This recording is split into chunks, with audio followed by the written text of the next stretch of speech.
Dear friends, మన channel impact ఎక్కడుంటుంది, ఎట్లుంటుంది అని చాలామంది అడుగుతూ ఉంటారు. అసలు ఇంపాక్ట్ ఉంటుందా అని. ఇప్పుడు నేను ఒక వీడియో లింక్ ఇస్తాను కామెంట్ బాక్స్‌లో. ఆ న్యూస్ విని అసలు ఈ ఇష్యూ ఎవరు రేజ్ చేశారు? మన ఛానల్ ప్రభావం ప్రభుత్వం మీద ఎంతుంది? నేను చాలా సార్లు రిఫరెన్స్ ఇచ్చాను మీకు.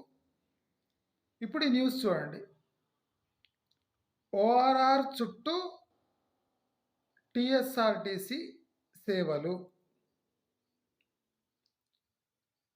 నేను నా వీడియోల్లో ఓఆర్ఆర్ డెవలప్ కావాలి అంటే పబ్లిక్ ట్రాన్స్పోర్ట్ లేకుండా ఓఆర్ఆర్ డెవలప్ కానే కాదు అని స్పష్టంగా ఎన్నో వీడియోలో చెప్పాను.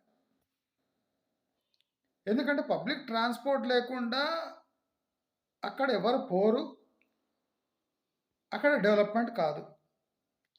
ఎన్ని ప్రైవేట్ వెహికల్స్ పోయినా అక్కడ పబ్లిక్ ట్రాన్స్పోర్ట్ వచ్చినప్పుడే ఆ ఏరియా డెవలప్ అవుతుంది.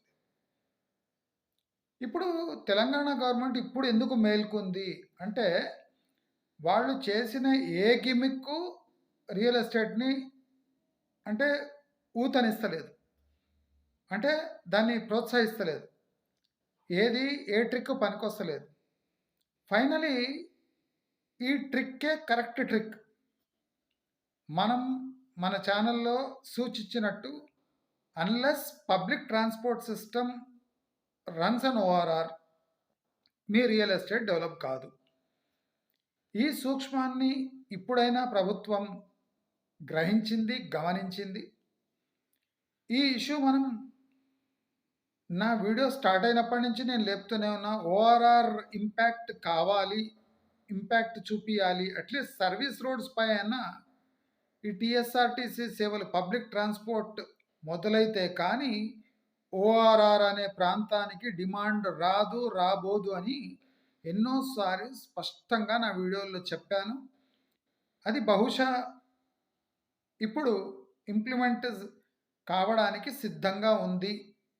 దీనివల్ల తప్పకుండా ఓఆర్ఆర్ చుట్టూ రియల్ ఎస్టేట్కి కొద్దిగా డిమాండ్ పెరిగే అవకాశం ఉంది అని చెప్తూ ఆ లింక్ నేను కామెంట్ బాక్స్లో ఇస్తాను. దయచేసి అది చూడండి.